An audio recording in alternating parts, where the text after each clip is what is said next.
మాట్లాడుతూ Iranian people if they are smart it will end soon.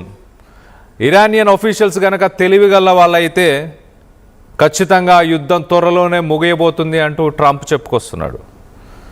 Seize fire వైలేషనే, ఇటు strait of హార్మోజ్ని block చేయడం సీజ్ ఫైర్ వైలేషనే, మేము కూడా రెడ్ సీని కూడా బ్లాక్ చేస్తాం రానున్న రోజుల్లో అంటూ ఇరాన్ ఒక స్టేట్మెంట్ ఇచ్చే ప్రయత్నం చేసింది.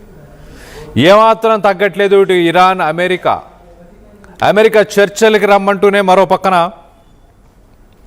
అమెరికన్ ఫోర్సెస్ని స్ట్రైట్ ఆఫ్ హార్మోజ్లో మోహరిస్తుంది. ఇరాన్ అవుట్ రైట్గా అమెరికాకు సంబంధించిన ఈ మూవ్ని రిజెక్ట్ చేస్తుంది. ఇరాన్కి సంబంధించిన foreign minister spokesperson Ismail Baghaei ఆయన ఇరాన్ని బ్లాక్ చేయడం అంత సులభం కాదు, ఇరాన్ని బ్లాక్ చేశా అని భ్రమలో ట్రంప్ ఉంటున్నాడు. అసలు ఇరాన్ని బ్లాక్ చేయడం అనేది కుదరదు అంటూ ఆయన చెప్తున్నాడు. ఒకవేళ అలాంటి ప్రయత్నాలు చేస్తే ఇరాన్కి సంబంధించిన ఆర్మ్డ్ ఫోర్సెస్ గట్టి రెస్పాన్స్ ఇస్తాయి అంటూ, అలాగే firstly Iran is not blockadable, so ఇరాన్ని బ్లాక్ చేయడమే కుదరదు అంటున్నాడు. Secondly, if you fail to reach a result through a diplomatic process resorting to other means of pressure will certainly not lead to any result and you will not succeed. So డిప్లొమాటిక్గా చర్చలు గనక success కాకపోతే ఇంకే ఇతర చర్యలు ఏమైనా America చేపడితే దానివల్ల వాళ్ళు సక్సెస్ పొందరు, దానివల్ల రిజల్ట్స్ ఏమవుతాయి అనేది మేము చెప్పే ప్రయత్నం చేస్తాం. Islamic republic of Iran armed forces చాలా క్లియర్గా అమెరికా తీసుకుంటున్న ప్రతి చర్యలని చాలా క్లియర్గా గమనిస్తుంది. దానికి తగ్గట్టే మేము రానున్న రోజుల్లో ఖచ్చితంగా రెస్పాండ్ అవుతామంటూ ఇటు Iranian spokesperson, foreign ministry spokesperson చెప్పుకొస్తున్నారు.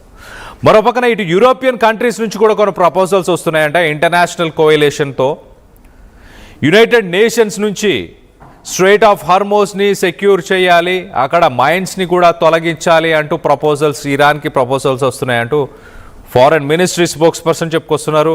సో మొత్తం మీద స్ట్రైట్ ఆఫ్ హార్మోజ్లో ప్రస్తుతానికి సెక్యూరిటీ గడిచిన 40 సంవత్సరాలు దాని సెక్యూరిటీని మేమే చూసుకున్నాం. 40 సంవత్సరాలు ఎలాంటి ఇబ్బందులు కలగలేదు. 40 సంవత్సరాలు ships, commercial ships, oil tankers ఇవన్నీ కూడా అక్కడి నుంచి వెళ్ళడానికి వీలుగా ఉంది, ఎలాంటి సెక్యూరిటీ ఇష్యూస్ రాలేదు. కానీ గడిచిన 40 రోజుల్లో సెక్యూరిటీ ఇష్యూస్ వస్తున్నాయి. ఎందుకు? అది అమెరికా అలాగే ఇజ్రాయెల్, ఈ జైనిస్ట్ వాళ్ళు ఇంపోజ్ చేసిన ఈ యుద్ధం వల్లనే ఇప్పుడు స్ట్రైట్ ఆఫ్ హార్మోజ్కి ఆ ప్రాబ్లమ్స్ వస్తున్నాయి. కానీ 40 సంవత్సరాల నుంచి ఎలాంటి ప్రాబ్లమ్స్ లేకుండా మేము చూసుకున్నాం, దాని సెక్యూరిటీని మేము చూసుకున్నాం అంటూ ఇటు Iranian foreign ministry spokes person ఒక స్టేట్మెంట్ ఇస్తున్నాడు. మరో పక్కన బగాయ్ చాలా క్లియర్గా ఇరాన్ ఒక కోస్టల్ స్టేట్, అలాగే ఈ రీజనల్గా ఉన్న కంట్రీస్, గల్ఫ్ దేశాలన్నీ కూడా కలిసి ఖచ్చితంగా స్ట్రైట్ ఆఫ్ హార్మోజ్కి మేము సెక్యూరిటీ ప్రొవైడ్ చేయడానికి రెడీగా ఉన్నాం. అమెరికా దూకుడుని తగ్గించుకొని అమెరికా తను యుద్ధానికి ఏదైతే పాల్పడుతుందో, మా దేశంలో ఏదైతే ఇంటర్ఫీర్ అవుతుందో ఇంటర్నల్ విషయాల్లో, వాటన్నిటిని కనుక ఎండ్ చేస్తే మేము అమెరికా ఇటు ఇరాన్తో పాటు గల్ఫ్ కంట్రీస్ అన్నీ కూడా స్ట్రైట్ ఆఫ్ హార్మోజ్ని సెక్యూర్ చేస్తాయి కదా అంటూ ఇటు ఇరాన్కి సంబంధించిన ఫారెన్ మినిస్టర్ ఒక స్టేట్మెంట్ ఇచ్చే ప్రయత్నం చేస్తున్నాడు. సో ట్రంప్ అమెరికా చాలా క్లియర్గా ఒక పక్కన పీస్ టాక్స్కి రమ్మని ఇటు ఇరానియన్ ఆఫీషియల్స్తో మాట్లాడుతూ మరో పక్కన ఆర్మీని మోహరిస్తుంది ఇటు స్ట్రైట్ ఆఫ్ హార్మోజ్లో. ఏ క్షణమైన యుద్ధానికి వెళ్ళడానికి రెడీగా ఉన్నామంటూ ఒక ప్రెషర్ బిల్డ్ చేసే ప్రయత్నం ఇటు ట్రంప్ చేస్తున్నాడు. ఒకసారి ఇటు ఇరానియన్ ఆఫీషియల్స్ ప్రస్తుతానికి గల్ఫ్ ఆఫ్ పర్షియాలో ఉన్న షిప్స్కి ఎలాంటి మెసేజ్ ఇస్తున్నారు, ఏం మాట్లాడుతున్నారో ఒకసారి వినే ప్రయత్నం చేద్దాం, విని పూర్తిగా విశ్లేషించే ప్రయత్నం చేద్దాం. The U.S. has announced a formal blockade of Iranian ports and coastal areas. This is illegal action. All vessels are advised to immediately return to port if leaving and discontinue transit to Iran if that is your next port of call. Do not attempt to breach the blockade. Vessels will be boarded from interdiction and seizure transiting to or from an Iranian port. Turn around and prepare to be boarded. If you do not comply with this blockade, we will use force. The whole of the United States Navy is ready to force compliance. Now, the U.S. has announced a formal blockade of Iranian ports and coastal areas. This is illegal action. All vessels are advised to immediately return to port if leaving and discontinue transit to Iran if that is your next port of call. Do not attempt to breach the blockade. Vessels will be boarded for interdiction and seizure transiting to or from an Iranian port. Turn around and prepare to be boarded. If you do not comply with this blockade, we will use force. The whole of the United States Navy is ready to force compliance.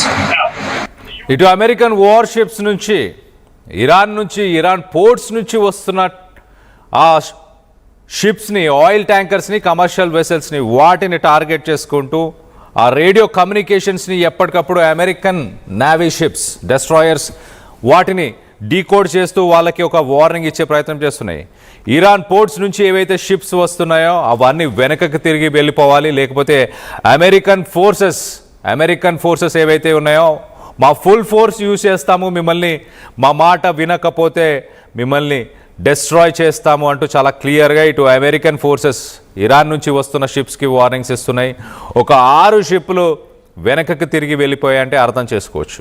మరోపక్కన ఇటు పెంటాగాన్ 50,000 మంది ఇరాన్లో ఉన్నారు, మరికొన్ని షిప్స్ని పంపిస్తున్నాం. ఇటు strait of హార్మోజ్ని black చేయడానికి USS ట్రిపోలీలో 10,000 మంది మోహరించి ఉన్నారు. సో మొత్తం మీద మరికొన్ని దళాలని అక్కడికి పంపించబోతున్నాం. ఇటు యుఎస్ఎస్ జార్జ్ హెచ్డబ్ల్యూ బుష్ అనే ఒక అమెరికన్ నేవీ డెస్ట్రాయర్, అలాగే దాంతోపాటు USS Boxer amphibious ready group, 11th marine expeditionary unit, ఇవన్నీ కూడా ఈ నెలాఖరు లోపల ఇరాన్ పరిసర ప్రాంతాల్లో ఇవన్నీ కూడా మోహరిస్తారంట.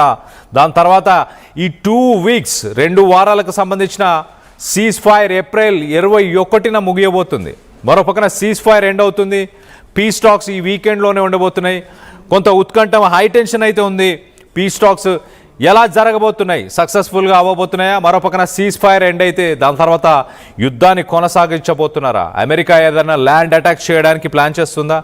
ఎందుకు ఇంతమంది సైనికులను ఇటు Gulf of Oman, Gulf of Persia, ఇటు స్ట్రెయిట్ ఆఫ్ హార్మోజ్ పరిసర ప్రాంతాల్లోకి ఇన్ని యుద్ధ నౌకలు, ఇంతమంది సైనికులను అమెరికా పంపించాల్సిన అవసరం ఏముంది?